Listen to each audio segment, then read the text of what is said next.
Bismillahirrahmanirrahim. Bismillahirrahmanirrahim. Assalamualaikum warahmatullahi wabarakatuh.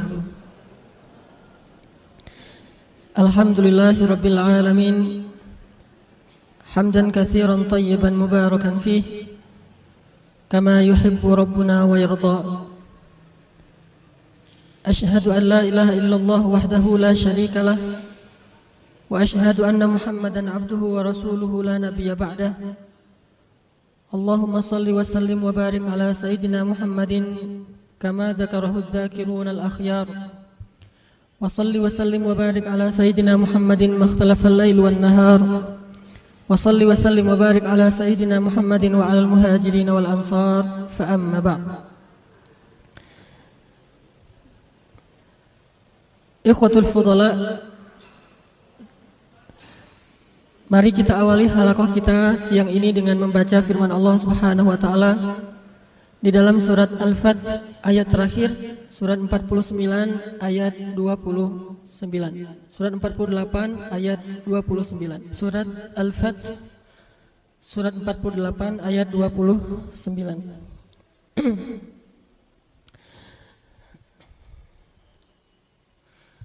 A'udzu billahi minasy syaithanir rajim. Silakan.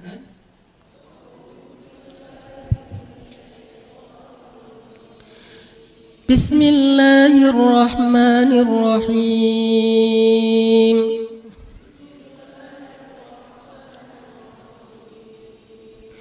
Muhammadur Rasulullah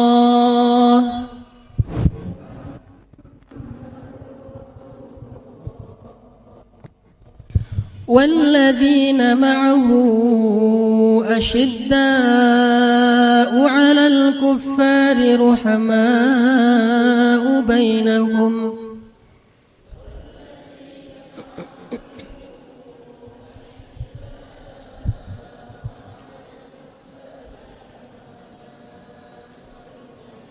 تراهم ركعا سجدا يبتغون فضلا من الله ورضوانا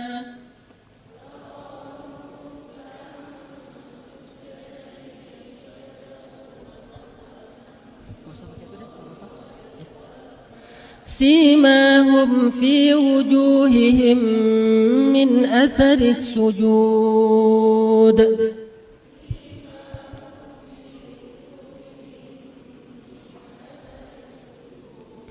ذلك مثلهم في التوراة ومثلهم في الإنجيل كزرع أخرج شطأه فآزره فاستغلظ فاستوى على سوقه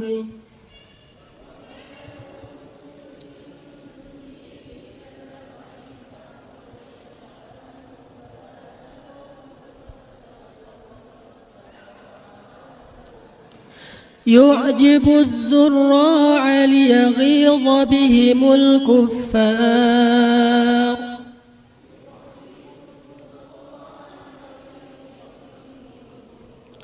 وعد الله الذين آمنوا وعملوا الصالحات منهم مغفرة وأجرا عظيما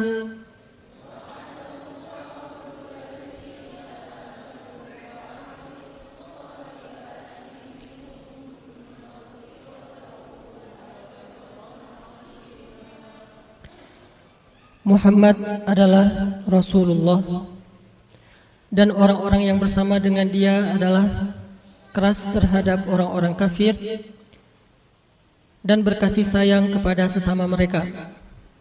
Kalian lihat mereka rukuk dan sujud mencari karunia Allah dan keridhaannya. Di wajah-wajah mereka ada tanda-tanda bekas sujud. Demikianlah sifat-sifat mereka di dalam Taurat. Dan sifat-sifat mereka di dalam Injil, yaitu seperti tanaman yang mengeluarkan tunasnya Maka tunas itu menjadikan tanaman itu kuat, lalu menjadi besarlah dia dan tegak lurus di atas pokoknya. Tanaman itu menyenangkan hati penanam-penanamnya karena Allah hendak menjengkelkan hati orang-orang yang kafir. Allah berjanji kepada orang-orang yang beriman dan mengerjakan amal salih, di antara mereka berupa ampunan dan pahala yang besar.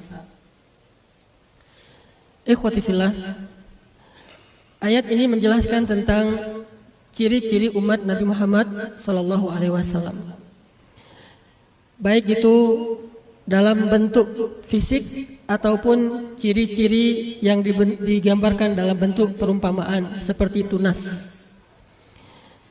Dari sini kita bisa melihat bahwa apakah kira-kira kita termasuk di antara ciri-ciri orang-orang yang ikut bersama Rasulullah SAW. Karena manusia menurut Al-Quran hanya ada 3 golongan. Golongan pertama adalah siratal ladzina an'amta alaihim. Golongan kedua ghairil maghdubi alaihim, dan golongan ketiga ad-dallin. Kalau di dalam surat Al-Baqarah juga demikian. Pembukaan surat Al-Baqarah dibagi menjadi 3. Ayat 1 sampai 5 menceritakan tentang golongan siratal ladzina an'amta alaihim, yaitu hudal lil muttaqin alladzina yu'minuna bil ghaib ulaika ala hudam min rabbihim wa ulaika humul muflihun. Ini adalah golongan pertama, orang-orang yang beriman. Sedangkan ayat 6 dan ayat 7 adalah golongan orang-orang kafir. Innal ladzina kafaru sawa'un 'alaihim khatamallahu 'ala qulubihim wa 'ala sam'ihim wa 'ala absarihim ghishawah wa lahum 'adzabun 'adzim. Banyak orang membaca khatamallahu 'ala qulubihim wa 'ala sam'ihim wa 'ala absarihim ghishawah. Bukan. Khatamallahu 'ala qulubihim wa 'ala sam'ihim wa 'ala absarihim ghishawah wa lahum 'adzabun 'adzim. Di situ wakaf yang benar. Bukan disambung khatamallahu 'ala qulubihim wa 'ala sam'ihim wa 'ala absarihim ghishawah. Bagaimana yang benar? Khatamallahu 'ala qulubihim wa 'ala sam'ihim wa 'ala absarihim ghishawatun wa lahum 'adzabun 'adzim. Ini golongan orang-orang kafir, ayat 7 dan 8. Ayat 6 dan 7. Sedangkan ayat 8 sampai ayat 20 golongan orang-orang munafik. Wa minan nas man yaqulu amanna billahi wa bil yaumil akhir wa ma hum bimu'minin. Mathaluhum kamathalil ladzi istawqada nara falamma adaa'at ma hawlahu dhahaba Allahu binurihim. Begitu juga di dalam surat-surat yang lain. Dinamakanlah nama-nama surat. Di antaranya ada surat orang-orang yang beriman, al-mu'minun. Ada surat orang-orang yang kafir, al-kafirun, dan ada juga surat orang-orang yang mudzabdzabin, tidak jelas statusnya, yaitu al-munafiqun. Nah, di dalam ayat yang barusan kita baca, Allah Subhanahu wa taala menjelaskan kepada kita sifat-sifat baik individu ataupun jamaahnya orang-orang yang bersama Rasulullah sallallahu alaihi wasallam. Selanjutnya saya akan bacakan hadis-hadis. Hadis-hadis ini dikumpulkan oleh para ulama dengan judul hadis-hadis yang ada kalimat laisa minna. Laisa minna. Apa arti laisa minna? Bukan golongan kami. Banyak hadis-hadis laisa minna titik. Laisa minna titik. Ini menunjukkan bahwa ada perbuatan-perbuatan tertentu yang mengeluarkan seseorang dari barisannya Rasulullah sallallahu alaihi wasallam. Dan kalau keluar dari barisan Rasul, kemana dia akan bergabung? Imma kepada ghairil maghdubi alaihim atau juga kepada waladdallin. Sehingga kita harus tahu hadis-hadis ini. Jangan-jangan naudzubillah min dzalik kita termasuk di antara orang yang laisa minna titik. Sehingga para ulama hadis menjelaskan kalimat laisa minna di dalam hadis-hadis macam-macam maksudnya. Ada laisa minna yang paling tegas, artinya memang dia sudah keluar dari Islam, disebut khawarij. Atau orang-orang yang murtad, atau khawarij, atau kufur, atau munafik, atau fasik. Ini sudah keluar dari Islam, karena secara bahasa arti fasik itu keluar. Ada juga yang laisa minna, artinya ditolak amalnya. Dia masih orang Islam, tetapi apa yang dia lakukan itu membuat dia gugur amal solehnya. Habitat a'maluhum fid dunya wal akhirah. gugurlah amalnya di dunia dan di akhirat. Seperti orang yang menyalakan api lalu Allah mengambil cahayanya. Mathaluhum kamathalil ladzi istauqada nara. Ini juga berarti laisa minna, artinya fahuwa radd, ditolak amalnya. Ada yang laisa minna, artinya orang yang berbuat bid'ah. Itu arti laisa minna.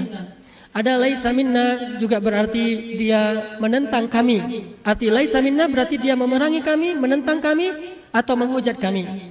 Intinya sama, bahwa laisa minna mengeluarkan seseorang dari status sebagai umat Nabi Muhammad SAW. Di akhirat nanti, kalau dia masuk kepada kalimat laisa minna, bukan golongan kami, berarti dia kehilangan banyak kebaikan di akhirat. Satu, tidak dapat syafaat. Di antaranya syafaat uzma, di antaranya syafaat memperoleh air haud, di antaranya syafaat dikeluarkan dari api neraka. Ada 10 syafaat Nabi yang berlaku nanti di hari kiamat, satu pun enggak dapat. Kenapa? Laisa minna, bukan golongan kami. Karena yang mendapatkan itu hanya minna, golongan Rasul. Walladzina ma'ahu, yang bersama dengan Rasul.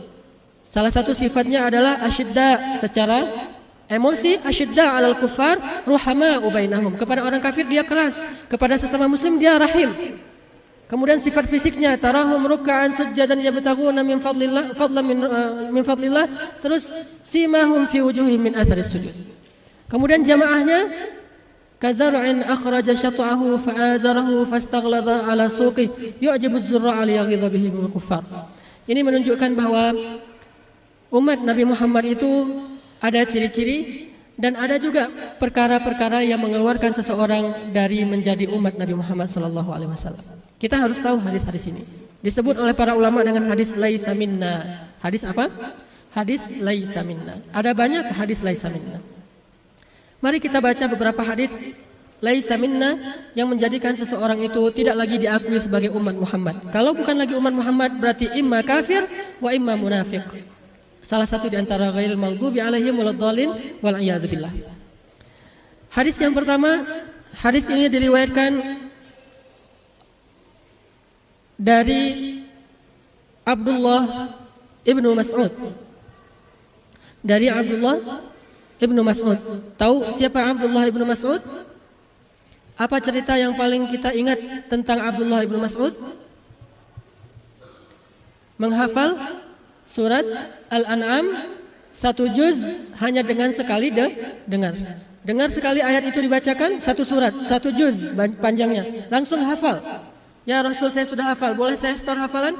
Ketika dia store hafalan, 1 huruf pun tidak ada yang salah. Abdullah ibnu Mas'ud. Apa kata Abdullah ibnu Mas'ud? Qala an-nabiy sallallahu alaihi wasallam, Rasulullah sallallahu alaihi wasallam bersabda, "Laisa minna man latama al-khadud wa syaqqal juyub wa da'a bi da'wil jahiliyah." Bukan golongan kami.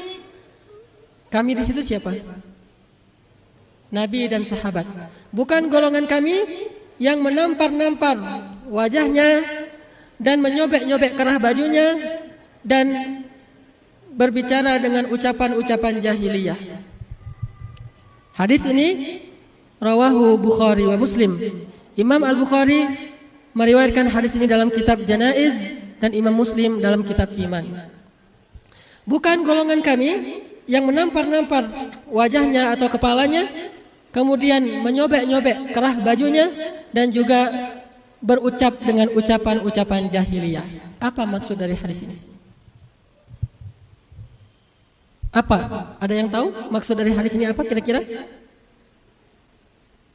Maksudnya adalah bukan umat Nabi Muhammad apabila dia sedang dalam keadaan sedih, kemudian dia berkeluh kesah dan meratapi kesedihan. Itu maksudnya.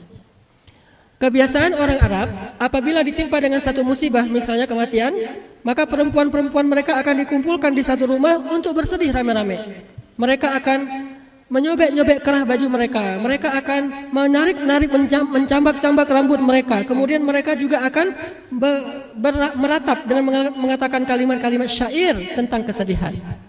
Aduhai celaka, sesungguhnya dia adalah tulang punggung keluarga. Aduhai betapa sedihnya saya. Aduhai betapa hilangnya perasaan saya. Aduhai telah pergi jantung hati saya, segala macam. Ini syair-syair jahiliyah, da'wil jahiliyah. Jadi ada 3 di situ. memukul-mukul tubuhnya sendiri atau wajahnya, menyobek-nyobek baju, kemudian berucap dengan ucapan jahiliyah. Ini terjadi pada orang-orang jahiliyah sebelum Islam. Datang Islam, maka tidak boleh lagi orang meratapi kesedihan. Baik itu kesedihan karena kematian ataupun kesedihan karena apapun, dia tidak boleh meratapinya. Dia tidak boleh izhar kepada manusia, dia tidak boleh mudhaharah, dia tunjukkan kepada manusia bahwa betapa sedihnya saya. Kita bisa lihat ini di tengah-tengah masyarakat kita, salah satunya adalah apa yang dilakukan oleh orang-orang Syiah. Bagaimana ekspresi orang Syiah pada hari yang kata mereka adalah hari Karbala? Mereka akan menyakiti tubuh mereka sendiri dengan cara menggunakan alat-alat tajam, kemudian berdarah-darah, kemudian kepalanya disayat-sayat, bahkan kepala bayi-bayinya juga disayat. Ekspresi rasa sedih karena terbunuhnya Husain. Begitu juga hari peringatan wafatnya Fatimah, ekspresi karena disakitinya Fatimah yang kata mereka oleh Abu Bakar dan Umar. Sehingga mereka mengekspresinya dengan menangis rame-rame. Coba nonton, kalau di parabola itu ada namanya TV, Hadi TV. Hadi TV, ini TV Syiah versi Indonesia. Kalau versi Arab, Al-Manar. Kalau versi Indonesia, Hadi TV. Di Hadi TV ini, saya pernah nonton live acara peringatan wafatnya Fatimah. Semua mereka berkumpul, kemudian mereka menangis rame-rame. Si ustadznya mengatakan, makin kuat kita menangis, makin deras air mata kita, makin kita cinta kepada Fatimah, makin besar rasa kehilangan kita, sehingga diampunkanlah dosa-dosa kita. Ini adalah da'wil jahiliyah, ini adalah cara-cara jahiliyah. Pernah dilakukan oleh orang-orang sebelum kita. Di antaranya adalah bunuh massal, bunuh diri massal yang terjadi di beberapa millah, beberapa agama, karena wujud dari ekspresi kesedihan mereka. Ada juga terjadi pada umat Nasrani, dengan meyakini bahwa Isa itu disalib, akhirnya mereka memperingati hari penyaliban Isa dengan cara menyakiti diri sendiri. Ini semuanya da'a bida'wil jahiliyah. Masuknya kemana? Dhalin. Masuknya kepada dhalin. Bukan umat Muhammad yang seperti itu. Terus apakah kita yang tidak mengikuti cara-cara seperti ini tidak sedih dengan Karbala? Tidak sedih dengan nasib cucu Nabi Hasan dan Husain? Tidak sedih dengan nasib Ali bin Abi Thalib? Tidak sedih dengan nasib banyak sahabat-sahabat yang dibunuh oleh orang-orang Khawarij? Sedih sekali. Tetapi ekspresi kesedihan kita tidak boleh dengan da'wil jahiliyah, latamal khadud wa syaqqal juyub. Memukul-mukul, menampar-nampar wajahnya dan menyobek-nyobek kerahnya, kemudian juga berucap dengan ucapan-ucapan jahiliyah. Ini tidak boleh. Ini termasuk sifat-sifat jahiliyah. Tapi insya Allah kita di sini tidak termasuk yang ini. Bagaimana dengan contoh yang lain? Bagaimana contoh yang lain? Banyaknya pemuda ketika putus cinta, ketika ada masalah dengan pacarnya, ketika ada masalah di keluarganya, dia ekspresikan kesedihannya lewat syair-syair yang kemudian dinyanyikan. Apa bedanya dengan da'a bida'wil jahiliyah? Karena da'a bida'wil jahiliyah itu artinya membuat syair-syair kesedihan, syair-syair duka cita untuk dibacakan ketika ada masalah. Kalau kita belajar ilmu sastra Arab, kita akan banyak membaca namanya syair-syair jahiliyah. Di dalam syair-syair jahiliyah itu ada banyak macam.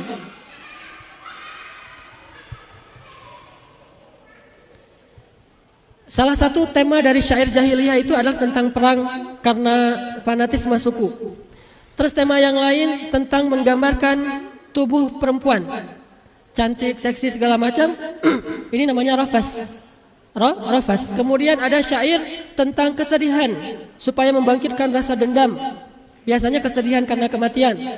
Terus ada juga syair tentang memuji-muji berhala dan dewa-dewa. Ini semuanya masuk kepada syair jahiliyah. Sekarang adakah di tengah-tengah kita? Semuanya ada. Syair memuji dewa-dewa, dia mengatakan dewa pun cemburu atau apa segala macam dalam bentuk syairnya. Atau malaikat dia buat dengan bahasa-bahasa dia menggambarkan malaikat, ini jahiliyah. Tapi yang maksud saya dengan hubungan dengan hadis tadi adalah syair tentang kesedihan seseorang hanya gara-gara masalah cinta yang belum tentu jelas halalnya. Hancur, hancur, hancur, hancur gitu kan? Ataukah kau hancurkan hatiku, kau hancurkan hatiku kan? Sebelum dia berubah nama dulu dia nyanyinya Kau hancurkan hatiku. Terus yang satu lagi hancur, sepanjang lagu cuma ada satu kata, hancur hancur hancur hancur. Ini semuanya da'a bida'wil jahiliyah.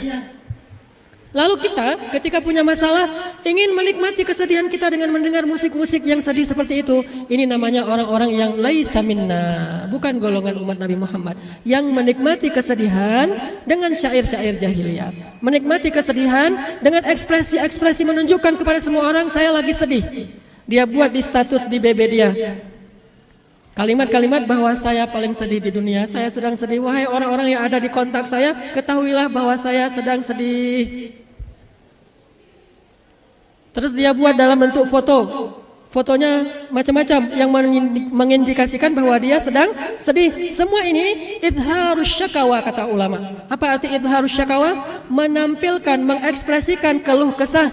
Innal insana khuliqa halu'a idza massahu asy-syarru jazu'a wa idza massahu al-khairu manu'a illal musallin.